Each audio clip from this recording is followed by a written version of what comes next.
Now, critical thinking is an integral part of any human being's life. It shapes how we reason, how we question, and how we engage with others and with different subject matters. With this in mind, Heidi Matisonn, a senior lecturer in bioethics at UCT's Faculty of Health Sciences, encourages parents to start teaching their children some important critical thinking skills, not only to boost their independence, but also to assist with open and concise communications. She joins me now for a further discussion on this. Heidi, a very good morning to you. Thank you so much for your time. Why is it important to enhance critical thinking skills in children? How do these skills contribute to their overall development and future success? Morning. Thank you for having me on the show. I think critical thinking is essential for all of us, but particularly in children who have different levels of rationality and logic from adults and who are exposed to the world in ways that are not always made explicit. So sometimes children will ask questions and we think that they're being cheeky or they're talking back and the answer seems to be so obvious to us. But the genuine curiosity in the children is that they don't know the answers and they want to try and find them out. And with so much misinformation and disinformation available on social media and in the world today, it's essential that children develop these critical thinking skills so that they can negotiate the information that they are being given. So how do you define critical thinking in the context of children's education? What specific skills or attributes are involved? So I think it's taking seriously the idea that information always comes from a particular place and with a person's particular agenda. Now, I'm not suggesting that that agenda is always nefarious or problematic, but we all have our own opinions. We all have our way of looking at the world. So critical thinking is the ability to not take things at face value, to analyze, evaluate, and interpret information.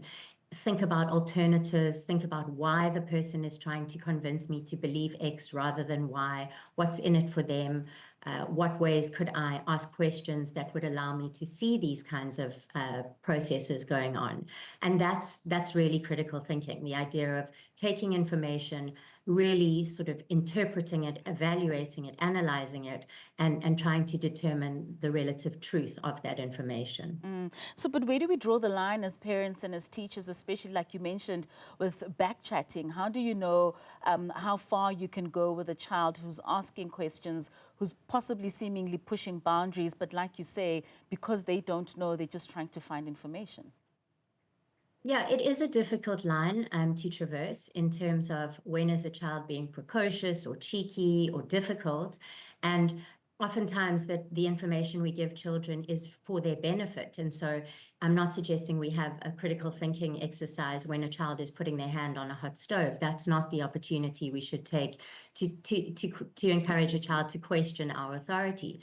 But I do think it's really important that children are exposed to critical thinking in the right environment so that they too can develop their own personalities, their own perspectives, and their own views on things. And if we consider that children are naturally curious, then perhaps thinking about the questioning not as an attempt to backchat or be difficult, but rather as an attempt to navigate the difficulties that they are experiencing with a world that is complex and complicated. But I can also imagine that it's complex and complicated for the very parents who were raised in very traditional ways and now having to try out a new way of teaching and just grooming children.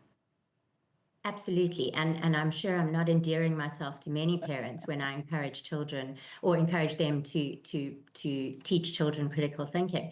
But if we consider that today's children are next year's leaders and future leaders of our country, of our society, it's essential that we don't stop the questioning because, as I said before, there's so much information out there that is unhelpful and sometimes even dangerous.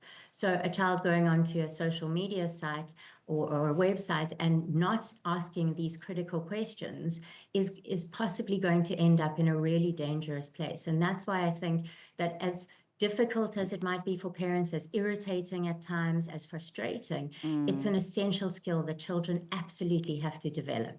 All right, Heidi, thank you so much for your time. A very thought-provoking conversation on how we should raise our children to be critical thinkers. Thank you so much. There's Heidi Matisonn, a bioethics lecturer at the University of Cape Town.